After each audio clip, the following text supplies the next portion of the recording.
दोस्तों नमस्कार, मैं Harshvardhan Jain, motivational speaker, business coach and reformist. स्वागत करता हूं एक और वीडियो में। एक ऐसी कहानी जो मानवीय संवेदनाओं को बताती है, मानवीय करुणा को बताती है। लेकिन संवेदनाएं कितनी खत्म हो सकती है एक मोबाइल से, करुणा कितनी खत्म हो सकती है एक मोबाइल से, एक इंसान से कितना दूर हो सकता है एक मोबाइल से। और जो टेक्नोलॉजी वरदान मानी जाती थी, उसके अभिशाप होने के कितने बड़े प्रमाण इस कहानी से मिलेंगे, ये आपको पता चलेगा इस घटना से। शुरू करते हैं एक ऐसी घटना। मुंबई के छत्रपति शिवाजी महाराज टर्मिनल पे एक माँ जो मुंबई में आई, महाराष्ट्र के सोलापुर से, और अपने पति का इलाज करवाने के लिए मुंबई आई है। सारे दिन की भागदौड़ कर रही है। एक 4 साल की बेटी है आरोही, और उसके साथ इतना संघर्ष करके मुंबई घूमी है कि उसके पति को संभालने करने में इतनी थकान भरा जीवन हो गया कि जैसे रेलवे स्टेशन पे आई और भीड़ के बीच में, भीड़ पूरी चारों तरफ भीड़ है, और बैठे बैठे कुछ पलों की आंख लगी थी। और पलों की आंख लगने से पहले उसने ये देखा कि कौन कौन इधर है। सब लोग हैं, 20-25 लोगों के बीच में वो बैठी है और बच्ची सो रही है, और सारे लोग मोबाइल पे बिजी हैं। और उसकी एक पलक आंख झपकते ही, जैसे ही आंख खोली, उसकी चीख से सारे लोगों की नींद उड़ गई। सारे लोगों का मोबाइल से ध्यान हट गया, क्योंकि 4 साल की बेटी आरोही अब उस माँ की गोद में नहीं थी। वो बेटी वहां से गायब हो चुकी थी, और चीख इतनी तीव्र थी कि माहौल हिल गया। अचानक चारों तरफ पुलिस ने खोजबीन करना चालू किया। बच्ची नहीं मिली। पूरा दिन हो गया, 2 दिन हो गया, 3 दिन हो गया, 15 दिन हो गया। पूरे मुंबई और आसपास में इंफॉर्मेशन दी, लेकिन बच्ची नहीं मिली। और थकान के बाद मुंबई पुलिस भी ठहर गई, और मुंबई पुलिस ने ये काम अब उस कांस्टेबल को दिया जिससे रिटायर्ड हुई बहुत समय हो गया था। Retired police constable Rajesh Pandey ji को दिया, क्योंकि वो बच्चों की तस्करी वाले मामलों में, बच्चों की गुमशुदगी मामलों में बहुत एक्सपर्ट थे। राजेश पांडे जी दोबारा आए। उन्होंने सारे उपनगरीय टर्मिनल्स को, सारे उपनगरीय स्टेशंस को, जितने भी मुंबई के आसपास के स्टेशन थे, सबके सीसीटीवी को छानना चालू किया। सारे सीसीटीवी को छानते वो दृश्य देखा, रूह कांप गई। 25-30 लोग मोबाइल देख रहे हैं, और एक अजनबी आदमी 4 साल की बच्ची को बहला रहा है, फुसला रहा है, और कुछ लालच दे रहा है, और उनके सामने अंगुली पकड़कर बच्ची को लेके जा रहा है। और 25 लोगों में से एक भी आदमी ने नहीं देखा। जब पुलिस ने आकर पूछा उन लोगों से, आपने किसी को आते जाते देखा?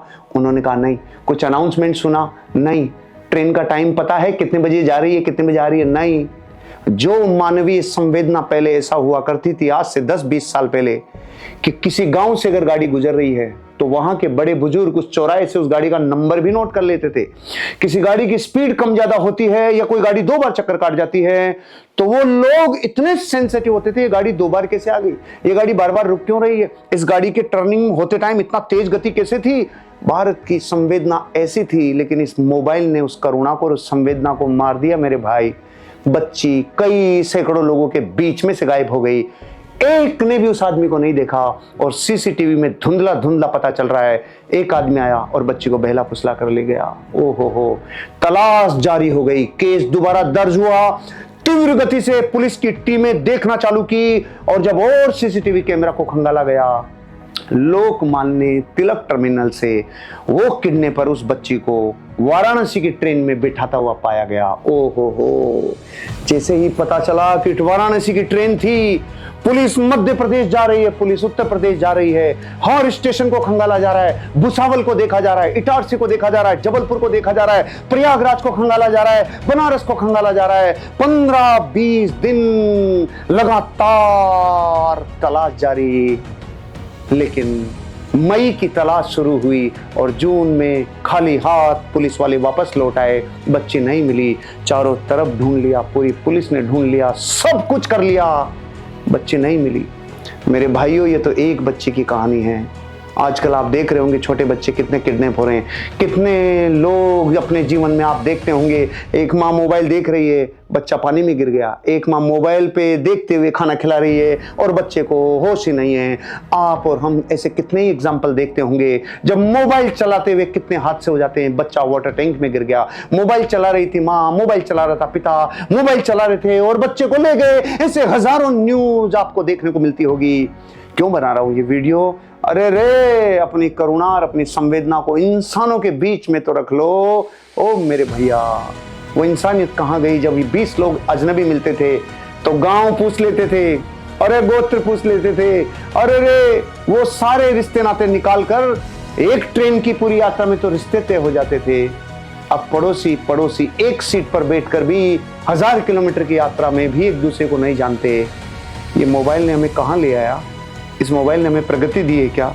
और ये गर्दन यूं देखते देखते सारी दुनिया सर्वाइकल पेन से गुजर रही है, सारी दुनिया की गर्दन यूं हो रही है। ओहो हो, जो पोस्चर यूं होना चाहिए था वो पोस्चर यूं हो गया।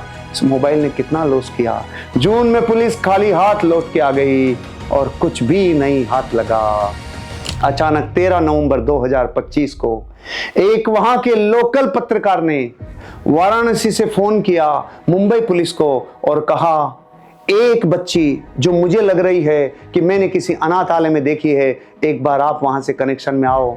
13 नवंबर की उस सुबह को जब फोन आया और इमीडिएट पुलिस ने वहां पे वीडियो कॉल करके संपर्क किया, वही 4 साल की आरोही, वही फिरोजी कलर की फ्रॉक पहने हुए, वही अरे रे बच्ची, माँ, पुलिस वाले, सब लोगों के करुणा से आंसू आ गए।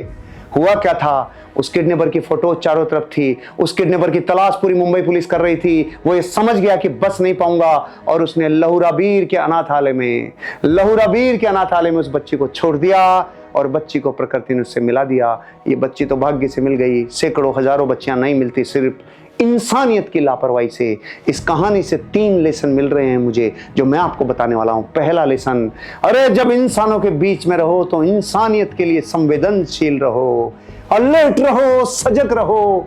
20 लोग परिवार के, 10 लोग परिवार के, 5 लोग परिवार के, मोबाइल पे ध्यान अर्जेंट और इंपॉर्टेंट हो तो दो, नहीं तो इंसानियत की संवेदनाओं को तो उस टाइम जीवित रखो मेरे भाई।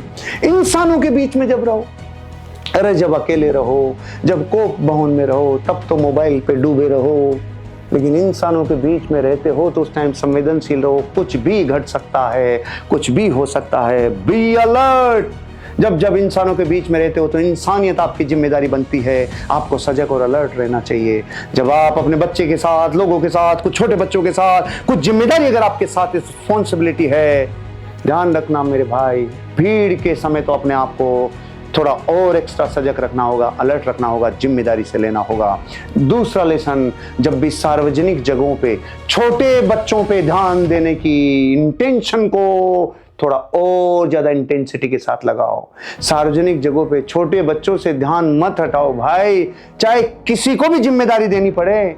आरोही की माँ को सोते समय कुछ तो ऐसा करना चाहिए था, चाहे बेल्ट से बांध ले रहे बच्ची को, क्योंकि ये समय काल पकड़ा है, ये पंचम काल, ये कलयुग और तीव्र गति से यहाँ कोई चीज ऐसी नहीं है भाई जो आप बेहोशी में छोड़ सको। या तो पड़ोसी को कहना चाहिए मैं 2 मिनट सो रही हूँ, मेरी बेटी है भैया ध्यान रखना। कुछ तो करती मेरी माँ, अरे कुछ तो करती बहना। ऐसे आपको जब सार्वजनिक स्थानों पे बच्चे हों तो आपको ये प्रोटोकॉल उस बच्चे के साथ, आपके साथ कुछ तो ऐसा क्लिक करना चाहिए जो उससे आपको कनेक्ट करे। सार्वजनिक स्थानों पे थोड़ा और अलर्ट रहना होगा, रिस्पॉन्सिबिलिटी लेनी होगी, आसपास में देखना होगा। मैं तो भैया वो कह रहा हूँ जो मेरे दिल की करुणा बोल रही है। मैं तो जब भी ट्रेनों में, जब भी फ्लाइट्स में, जब भी एयरपोर्ट्स पे, अब मैं फोन में नहीं घुसता, मैं हमेशा ये देखता हूँ आसपास में इंसान है। हे प्रभु, परमात्मा की संतानें, इनको देखो, इनकी एक्टिविटीज देखो। और मैं जब देखता हूँ तो 80-90% ओ भैया थोड़ी जिम्मेदारी लेनी पड़ेगी। और तीसरा और आखिरी लेसन, लोगों को जागरूक करने में मदद करो। इस संसार में मोबाइल लोगों की त्रासदी भी बन रहा है, वरदान भी बन रहा है। तो आपको क्या करना होगा? ये वीडियो अगर किसी व्यक्ति की मदद कर सकता है, जो पूरा ध्यान, मैं कितनी लेडीज को ऐसा देखता हूँ जब मैं ट्रेवल करता हूँ, वो मोबाइल भी देखती जाती है, बच्चे को खाना भी खिलाती जाती है। ऐसा नहीं करो। वो मोबाइल भी देखती जाती है, बच्चे को खेलने के लिए छोड़ देती है, वो मोबाइल भी देखते जाते हैं। मैं सिर्फ माँ की बार बार इसलिए कर रहा हूँ भाई, थोड़ी माँ की रिस्पॉन्सिबिलिटी ज़्यादा है, लेकिन इसका मतलब ये नहीं है कि पिता इस पर ध्यान नहीं दे। बच्चों को घरों के बाहर मत छोड़ो, खुला मत छोड़ो, थोड़ा ध्यान रखो, कोशिश करो चीज़ों को हमेशा निगरानी में रख सको और ये मैसेज लोगों तक पहुंचा सकते हो तो आप भी कारण बनेंगे लोगों में अवेयरनेस पैदा करने की। आपकी करुणा, आपकी संवेदनशीलता अगर इंसानियत के लिए होगी तो ये मोबाइल रहते हुए भी हमारे लिए साधक ही होगा। बाधक नहीं बनेगा। बस इंसानों के बीच में रह के जागरूक रहो। विश्व द बेस्ट। जय हिंद, जय भारत।